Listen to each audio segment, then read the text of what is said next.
Fisheries corporation chairman మెట్టిసాయి గారు ఏర్పాటు ఎట్లా మొదటిసారిగా చైర్మన్ అయినాక ఇది మొదటి ఏర్పాట్లు అనుకోవచ్చు, ఎట్లుంది?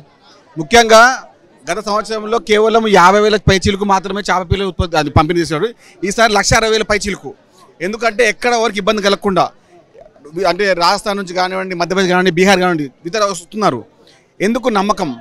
ఆ నమ్మకం పైన గత సంవత్సరం ఏదో చిన్న సంఘటన అయింది, చేప పిల్లలు లేకుండే. ఈసారి నాణ్యమైన చేప పిల్లలు, కొరమైన చేప పిల్లలు పెట్టాము. ఎందుకంటే తద్వారా ఏర్పడే ఒక ఉబ్బసం వ్యాధికి నివారణ కోసం 150 సంవత్సరాలకు బతిన సోదరులు చేస్తున్న సేవా కార్యక్రమానికి కాంగ్రెస్ పార్టీ అండగా ఉంది, రేవంత్ రెడ్డి గారి ప్రభుత్వం అండగా ఉంది. ముఖ్యంగా రేవంత్ రెడ్డి గారు మున్సిపల్ సిబ్బందికి కానివ్వండి, అదేవిధంగా మన జిహెచ్ఎంసీ మున్సిపల్ సిబ్బంది, పోలీస్ సిబ్బంది, అదేవిధంగా ఫిషరీస్ డిపార్ట్మెంట్, ఈ 3 విభాగాలు మన సమయ పనిచేస్తూనే 3 రోజులుగా ఇంకా 24 గంటలు ఈ కార్యక్రమం కొనసాగుతుంది. ప్రత్యక్షంగా పరోక్షంగా ఎవరు వచ్చినా కూడా, అంటే ఆల్రెడీ ఇంతకుముందు అంటే టోకన్ ఇచ్చినప్పుడు మేము టైం పెట్టాం, time slot 8 to 12, 12 to 4, 4 to 8, 8 to 12. ఈ క్లాంప్ స్టార్ట్ చేయడం వల్ల జనాలకు ఇబ్బంది కలగబోతుండే. ఆ విధానం ఏర్పాటు చేసుకున్నాము. కాబట్టి ఎవరు వచ్చినా అందరికీ చేప మందు ఇచ్చే విధంగా, అందరికీ నాణ్యమైన చేపలు ఇచ్చే విధంగా మేము సిద్ధంగా ఉన్నాము. ఈ క్రౌడ్ బాగున్నట్టు కొంతమంది అస్వస్థకు గురవుతున్నటువంటి వార్తలు వస్తున్నాయి, ఇది ఎట్లా చూడొచ్చు? అది ఏమైందంటే గత 3 రోజుల నుంచి అంటే రాజస్థాన్ కానివ్వండి, అదేవిధంగా ఢిల్లీ నుంచి కానీ వచ్చి ఉండడం వల్ల చాలా మంది కొంచెం జ్వరాలు రావడం జరిగింది. కానీ అందరూ మళ్ళీ మంది వేసుకొని మళ్ళీ వెళ్ళిపోతున్నారు.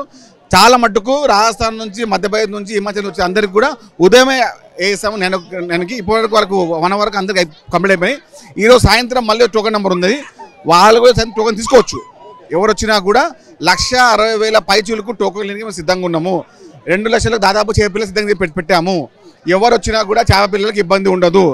దాదాపుగా 2 లక్షల పైచీలకు వచ్చే జనాభాకు సరిపడే మందు ఉన్నది, చేపలు ఉన్నాయి. Thank you. సో ఇది మొత్తం మీద ఫిషరీస్ కార్పొరేషన్ చైర్మన్ మెట్టుసాయి చెప్తున్నారు, ఏర్పాట్లు బాగున్నాయి, చాలామంది వస్తున్నారు. దాదాపు 2 లక్షలకు పైగా కొర్రమీన్ చేప పిల్లలు అవైలబుల్లో ఉన్నాయి చేప ప్రసాదం ఇవ్వనికే.